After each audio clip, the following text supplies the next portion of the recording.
بسم اللہ الرحمن الرحیم۔ السلام علیکم، آپ دیکھ رہے ہیں آگہی اور میں ہوں عرفان۔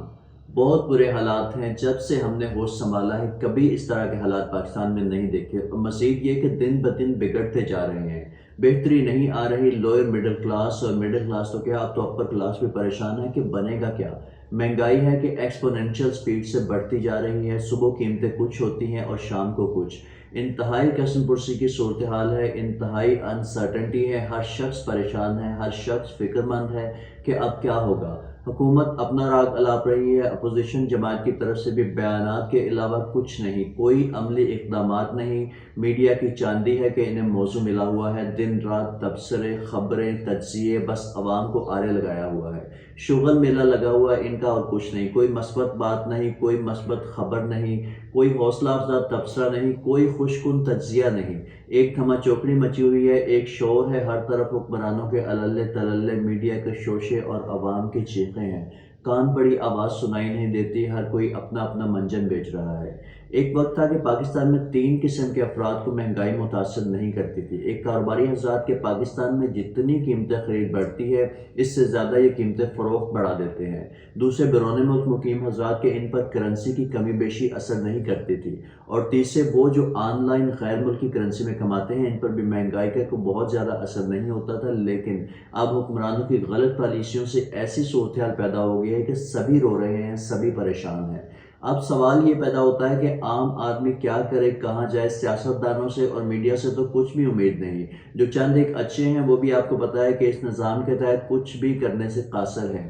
پیچھے بچی عوام تو ان کو اپنے سروائیول کی فکر ہے، وہ بجلی، پٹرول اور گیس کے چکر میں تو پہلے ہی تھے، اب آٹے دال کے بھی لالے پڑے ہوئے ہیں، لیکن بہرحال کچھ تو کرنا ہے۔ تو جناب اگر مجھ سے پوچھتے ہیں تو سب سے بہترین آپشن یہی ہے کہ اس وقت جو جہاں ہے وہ وہیں ٹکا رہے۔ اگر کوئی پاکستان میں ہے تو کوشش کرے کہ یہیں رہ کر کوئی آپشن ڈھونڈے، مل جاتا ہے ڈھونڈنے سے، اگر کوئی دل سے کوشش کرتا رہے تو راستے نکل آتے ہیں۔ بہت کچھ ہے جو یہیں رہ کر کیا جا سکتا ہے۔ پاکستان میں کاروبار کے حالات اگر سے مندے ہیں، گزارا بہت مشکل ہے، لیکن بہت سے شعبے ایسے ہیں جہاں ابھی بھی بہت سپیس ہے۔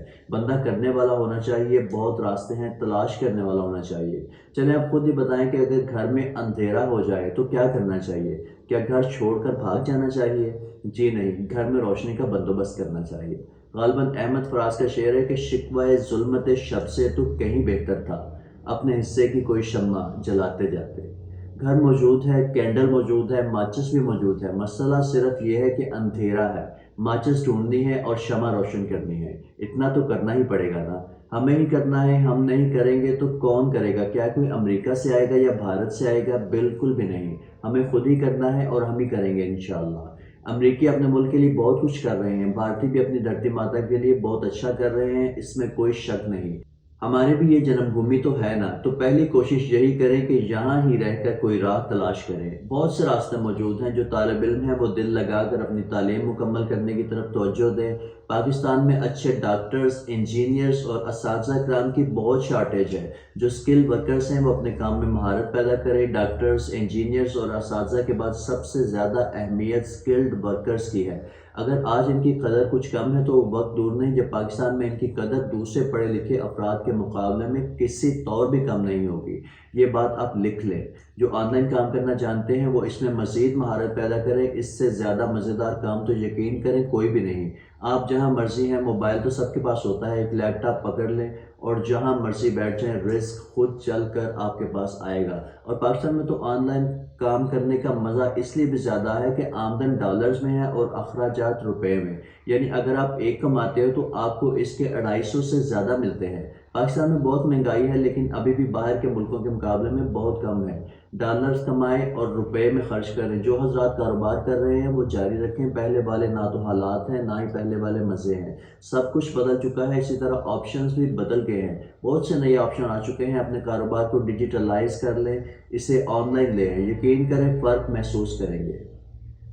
جو راہ ہینڈڈ ہیں وہ بھی اب اللہ کا نام لے کر بسم اللہ کرے، بہت سے شعبے مل جائیں گے۔ لائف سٹاک خاص طور پر بکری فارمنگ اور مرغ فارمنگ بہترین آپشنز ہیں۔ اس کے علاوہ online business, online teaching, fast food, hotelling, general store, medical store, kiryana store, سب کچھ آن لائن ہو سکتا ہے۔ آپ کوشش تو کریں، یقیناً بہت مشکل ہے خاص طور پر پاکستان میں، لیکن یقین کریں ناممکن نہیں۔ یہ تو تھا پہلا آپشن۔ اب دوسرا آپشنز ان لوگوں کے لیے ہیں جو یہ سب مسائل برداشت نہیں کر سکتے اور فرار کی راہ چاہتے ہیں. تو بھائی کس نے روکا ہے؟ اگر پاکستان سے تکلیف ہے تو ملک چھوڑ دیں، کہیں اور رزق ڈھونڈ لیں. بچوں کے لیے رزق کمانا بھی بہت بڑی نیکی ہے، اور نیکی کے لیے ہجرت بھی ثواب ہے اور باعث برکت ہے. اگر نکل سکتے ہیں تو نکل جائیں، انشاءاللہ کچھ اچھا ہی ہوگا. صرف ایک بات کی فکر رکھیں کہ آپ کے بچے جو مرضی کریں لیکن اپنے دین سے جڑے رہیں، اپنی اساس کو فراموش نہ کریں. باہر نکلنے کا سب سے آسان آپشن دبئی، قطر، بحرین اور دیگر گلف کے ممالک ہیں. ماں سوا کویت کے ویزا آسانی سے مل جاتا ہے. وہاں کسی جاننے والے سے ساری معلومات لے لیں اور موو کر جائیں. اگر آپ کا تجربہ ہے تو دبئی میں کوئی کمپنی رجسٹر کروا لیں، 15-20 لاکھ لگیں گے اور 2 سال کا ایکسٹینڈیبل ویزا مل جاتا ہے. پیسے کم ہیں تو نوکری ڈھونڈ لیں. ٹیکسی، اوبر، کریم وغیرہ بھی بہت اچھے آپشنز ہیں. اس کے بعد ترکی ہے. وہاں جانا بہت آسان ہے لیکن کاروبار کرنا کچھ مشکل ہے، کیونکہ وہاں کے لوگ کاروبار میں بہت منجے ہوئے ہوتے ہیں، کسی پارٹنر کو آسانی سے ٹکنے نہیں دیتے. لیکن اگر آپ کو خود پر بھروسہ ہے تو نکل جائیں. کاروبار نہیں تو نوکری تو کر ہی لیں گے نا. 5-7 لاکھ لگیں گے اور آپ کو 1 سال کے لیے ایکسٹینڈیبل ریزیڈنسی مل جائے گی. اس کے بعد ملائیشیا، انڈونیشیا اور پرتگال وغیرہ ہیں. ان ممالک نے فری لانسرز کے لیے ایک اسپیشل کیٹیگری ویزا اناؤنس کیا ہوا ہے، جو لوگ آن لائن کاروبار کرتے ہیں یا جن کی کہیں سے کوئی فکس ماہانہ آمدن ہے. خاص طور پر پرتگال، مالٹا اور فن لینڈ تو اس کے لیے بہت اچھی آپشنز ہیں کہ یہ شینجن کنٹریز میں آتے ہیں. اور دوسرا یہاں ٹیکس کم ہے. ریزیڈنسی کارڈ ایشو ہونے کے بعد آپ بس ٹیکس ادا کرتے رہیں اور پورے یورپ میں کہیں بھی کام کریں. اس کے علاوہ کچھ ممالک کا جاب سیکر ویزا بھی ایک اچھا آپشن ہے. مکمل معلومات حاصل کر لیں اور نکل جائیں. اس کے بعد اگر آپ افورڈ کر سکتے ہیں تو مختلف ممالک نے گولڈن ویزا کا آپشن بھی دیا ہوا ہے. پیسے کچھ زیادہ لگتے ہیں لیکن سیٹل ہونا آسان ہو جاتا ہے. بالکل چلے جائیں، کوئی مذائقہ نہیں. ایک بڑے مزے کا انگریزی محاورہ ہے نا کہ اگر آپ یہاں مطمئن نہیں تو موو کر جائیں. آپ انسان ہیں، کوئی درخت تو نہیں. پاکستان میں رہ کر پاکستان کی خدمت کی جائے، بہت اچھا آپشن ہے. یہ بہتر ہے لیکن ضروری نہیں. باہر رہ کر بھی آپ بہت اچھے سے ملک کی خدمت کر سکتے ہیں. اس میں کم از کم آپشن جو ہے وہ یہ ہے کہ آپ ملک میں پیسے تو بھیجیں گے نا، زر مبادلہ کی شکل میں. اس کے بعد ہجرت کا جو سب سے بڑا فائدہ ہے وہ یہ ہے کہ آپ کا ایکسپوجر بہت بوسٹ کرے گا. نت نئے لوگوں سے ملیں گے، نت نئے آپشنز اور آئیڈیاز سے روشناس ہوں گے. بہت سے لوگ ہیں جنہوں نے باہر سے سیکھا ہے اور پھر اسے اپلائی پاکستان میں کیا ہے اور آج وہ بہت کامیاب ہیں. ویڈیو کا مقصد صرف اور صرف یہ ہے کہ موجودہ حالات میں اگر پاکستان میں سروائیو کر سکتے ہیں تو بسم اللہ، یہیں رہیں اور ملک کے حالات بدلنے میں اپنا کردار ادا کریں. لیکن اگر یہاں پریشانی ہے تو پھر کہیں اور موو کر جائیں اور وہاں رہتے ہوئے ملک کے لیے سوچیں اور ایفرٹس کریں. لیکن خدا کے لیے اس ملک کو برا مت کہیں. سیاستدان برے ہو سکتے ہیں جن کی غلط پالیسیوں نے ملک کا یہ حال کیا ہے. میڈیا بکا ہوا ہو سکتا ہے، کچھ لوگ برے ہو سکتے ہیں، لیکن ملک برا نہیں، ہرگز نہیں. کیونکہ ملک ہم ہیں، ملک آپ ہیں، اور نہ ہم برے ہیں اور نہ آپ، الحمدللہ.